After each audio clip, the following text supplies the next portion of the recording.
Et le procès de l'ex-champion paralympique Oscar Pistorius a repris en début de semaine. Il risque jusqu'à 15 ans de prison pour le meurtre de sa compagne.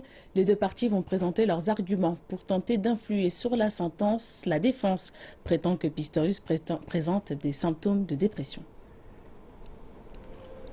Selon la défense, Oscar Pistorius est un homme brisé qui devrait être hospitalisé au lieu d'aller en prison.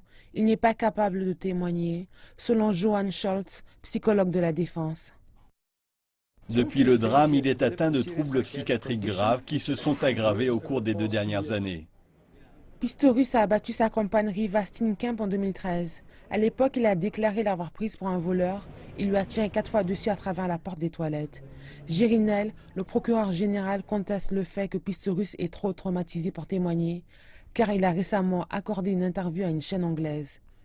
Nell a ajouté que les experts de l'État ont constaté que Pistorius était agressif lorsqu'il était en prison, quelque chose que le témoin de la défense n'a pas mentionné.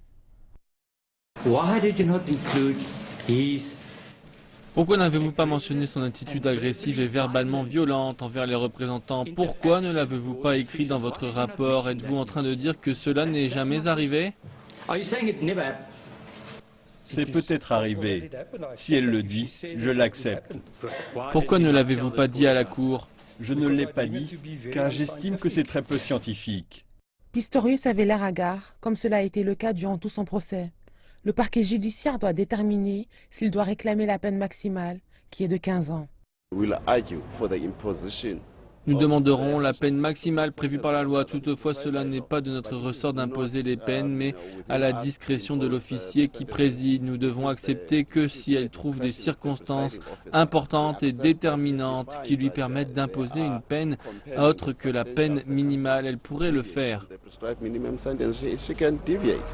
Le procès durera une semaine et plus de témoins seront appelés à la barre par la défense et l'accusation avant que la juge prononce son jugement.